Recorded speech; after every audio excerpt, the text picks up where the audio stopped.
Welcome to This Just In, the show bringing you the latest advancements in healthcare, strategy, innovation, and public policy. And now, for the fastest voice in healthcare, here's your host, Justin Barnes.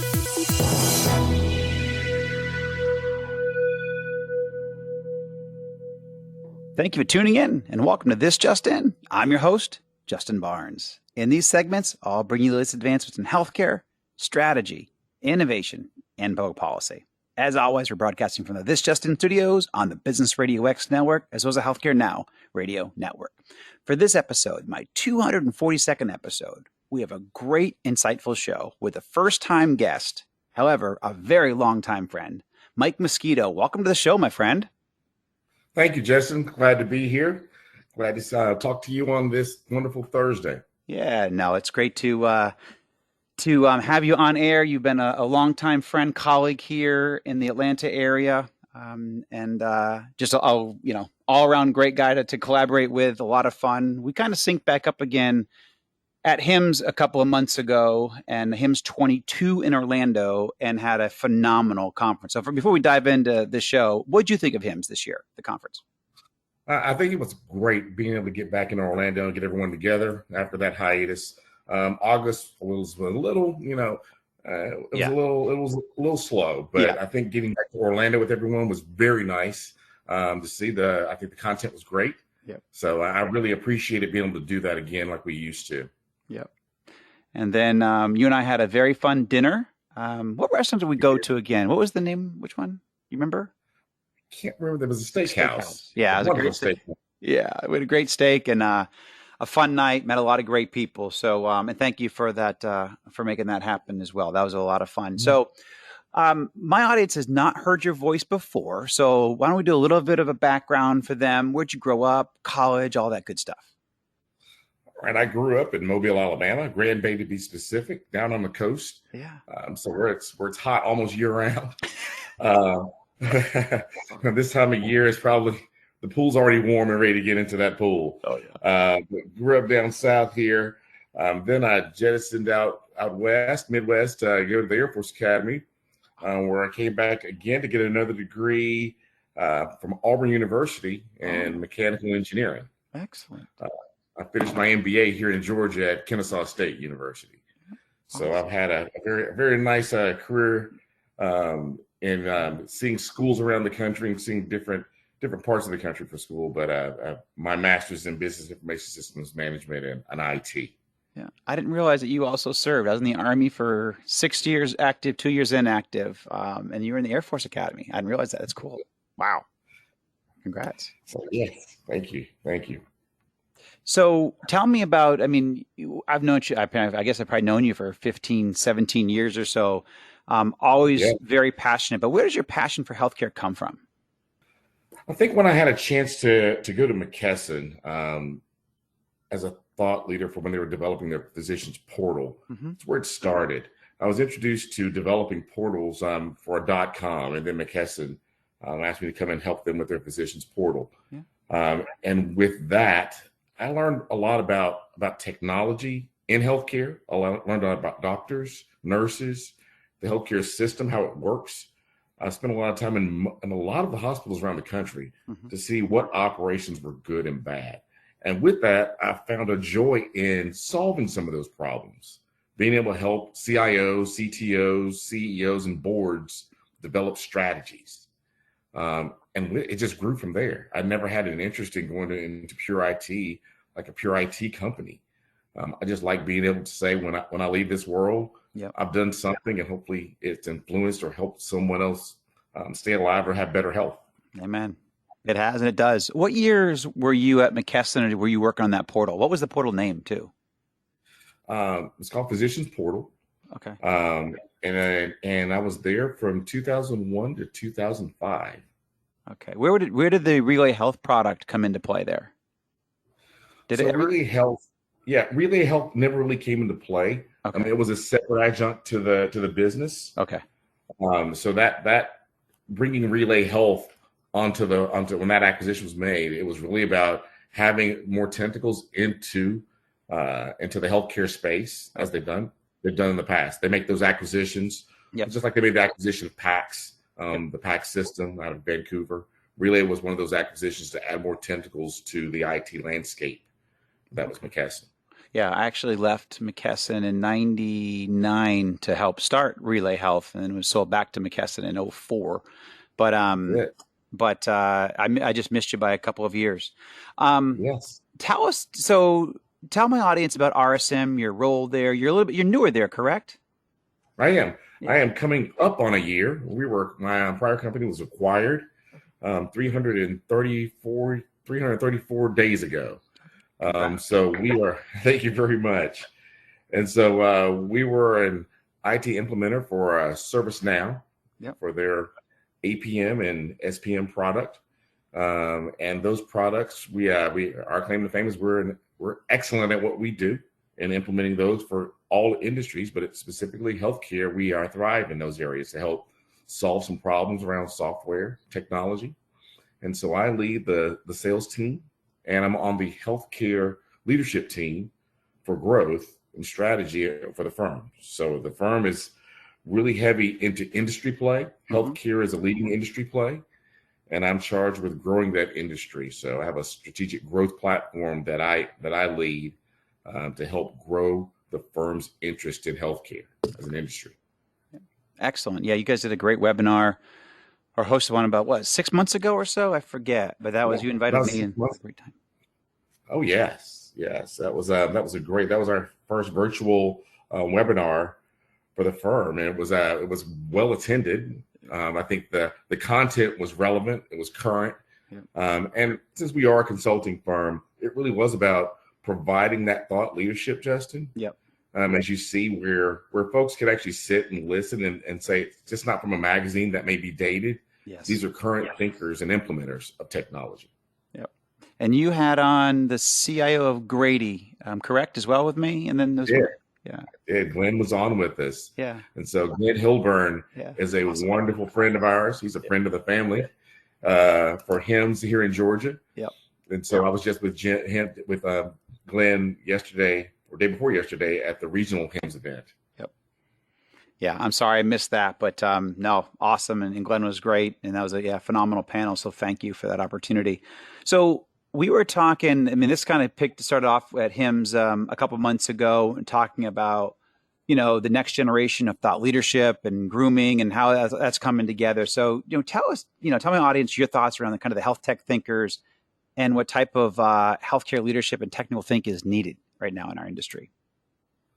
I think we need those thinkers that are able to see outside the current realm of we've been doing that. This is the way we do it. This is the way we've always done it. Right. Because, Justin, as you've been in this world a long time, while technology and healthcare evolves slow over in this space, it has to now speed up for innovation to solve those problems that are now telehealth, remote. They are outside of the realm of walking into a box and getting care. You're now giving care in a place that doctors don't exist. So you have to have those types of thinkers that can see that far in advance. You need to be where healthcare is needed. Right.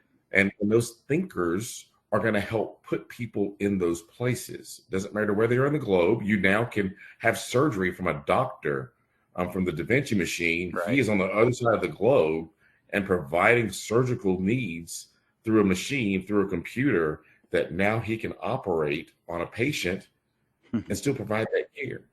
And so those thinkers need to come from whether it's the IT side of the world or from an innovation think tank that can sit in a room with like-minded individuals and provide thought leadership and influence the industry at the C-suite and the board level.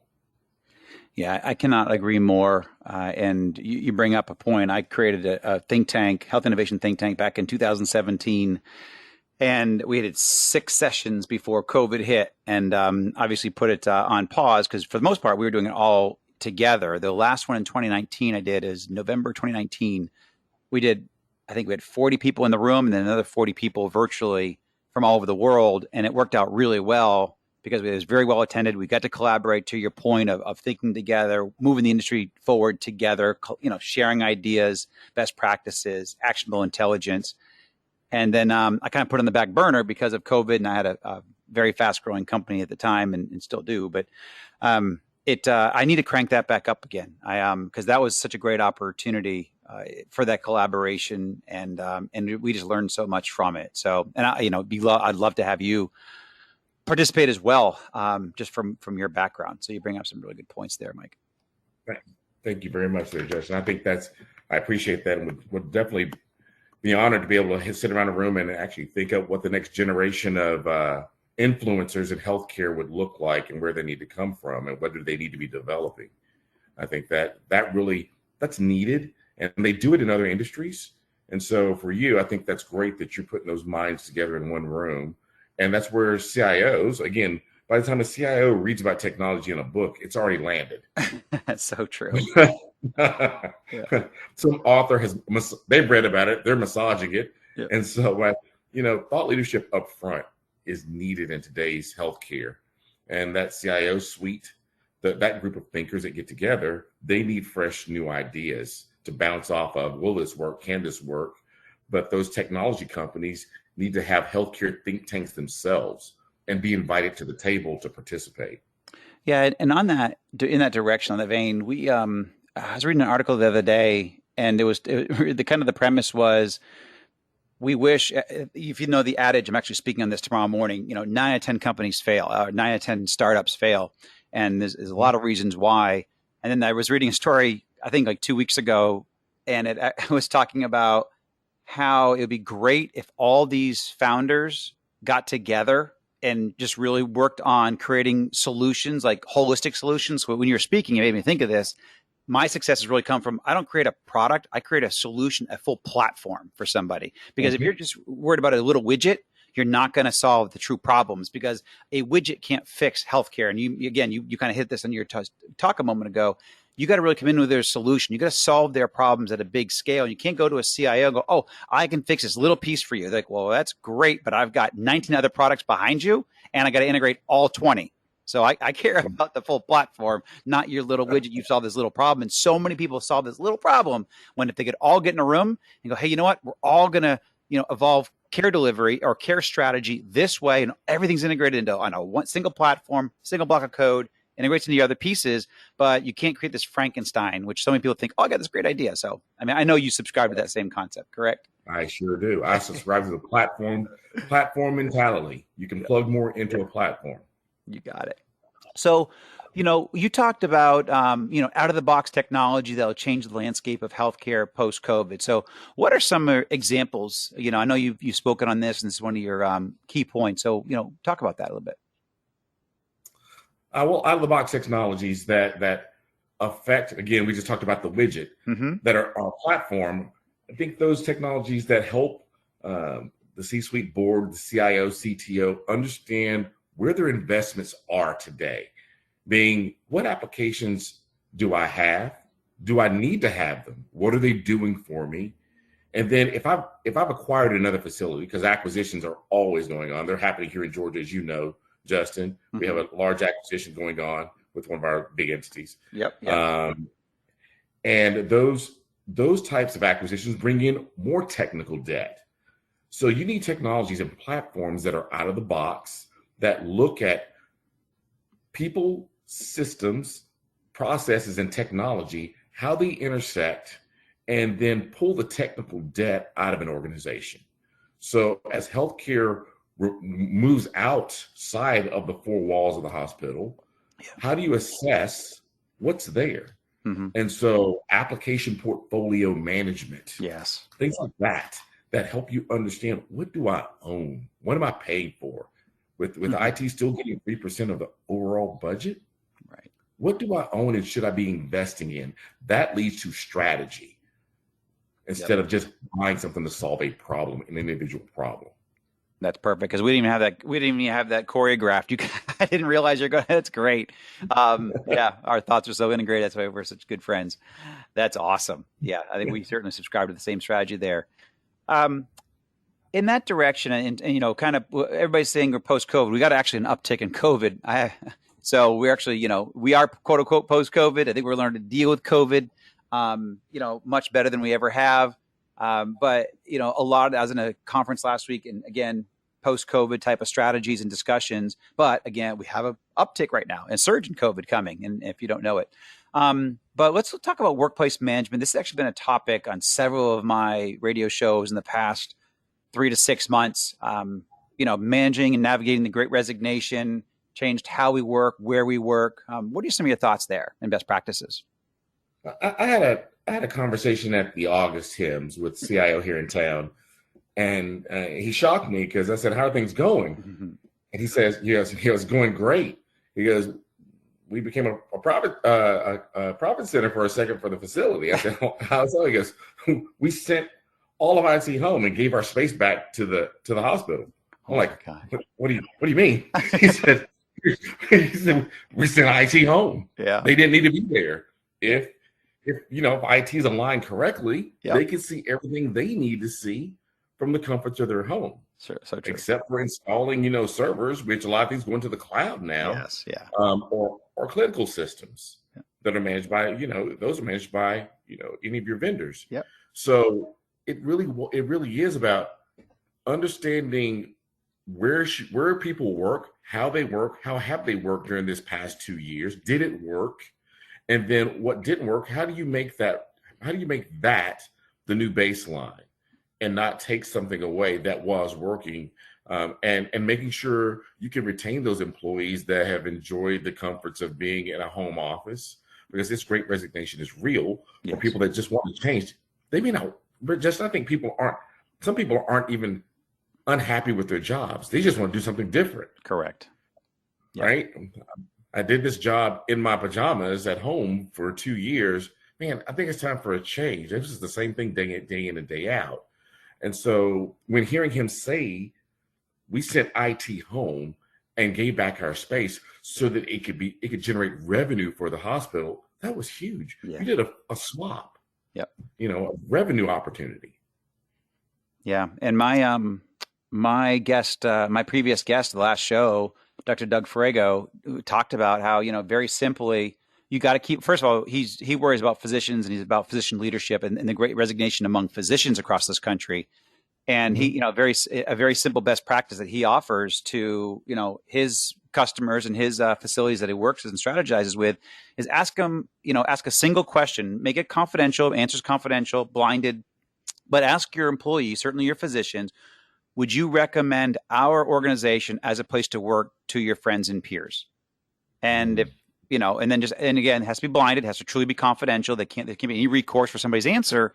But if you get back only 60% of your physicians or providers say, yes, I'd recommend this place to work to my friends and peers and industry colleagues, then you got a problem. But if you're up to 80, 90% or higher, that's terrific. So it's one simple question that every CEO can ask, but again, they don't. They also, I believe they're afraid of the answer. But all of us can do that. That's not just for physicians. All of us should be asking and staying very much in tune with our organization and not taking our employees for granted. There's a lot of human capital there. There's, people make up companies, not products, not processes, not procedures. It's people.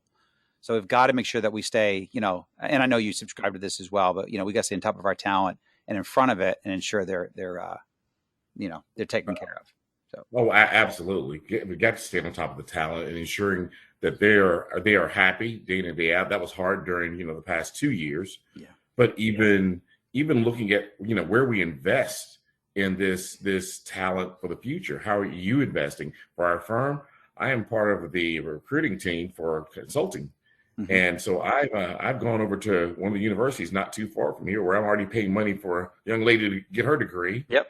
And I've worked with the MSIS department chair, and now we are supporting the MSIS department for technology. Mm-hmm. That's and cool. Undergraduate and graduate students, right? Yeah. I want to groom folks, and it doesn't matter if they're coming to our firm or if they're going into technology and healthcare. We need them. I want to groom. Yeah, we need them. So, and for those that may join us late today, my special guest today is longtime friend Mike Mosquito. So I got a couple minutes, Mike, probably about 5 minutes here. I'd love to do not rapid fire, but I would like to pull out the crystal ball. It's always my favorite session or section of the show. I never get a chance to. I really get to this. So we've covered some cool topics, but anything different? So what major themes or trends do you see? We're still early in 2022. So, what do you see as major themes or trends in healthcare or digital health this year?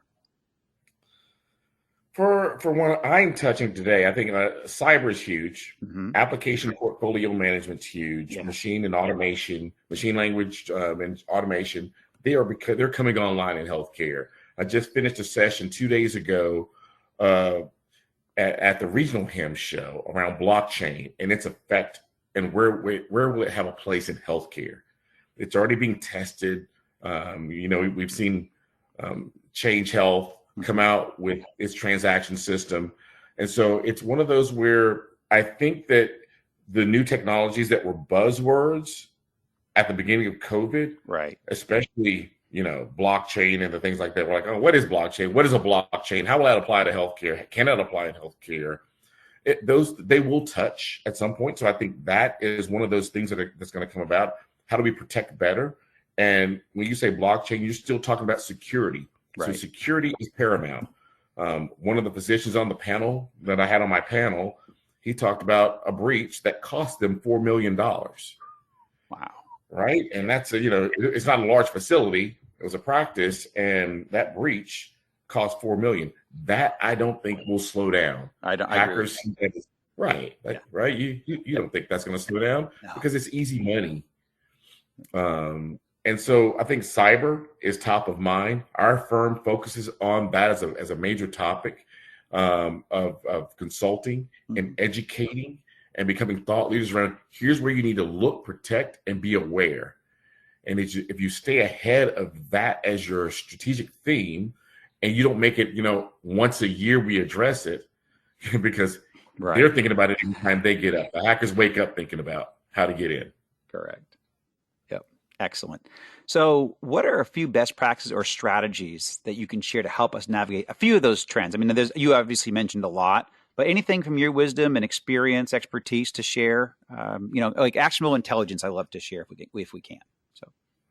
So I would say for those that are interested, you should find a platform that provides application portfolio management so that you can assess best practices for your institution. Excellent. Not just for the industry, right? Yep. Not all best practices should apply to you. Very true. May apply to you, right? Yep. They need to be tailor fit to what your strategic initiatives look like for the organization.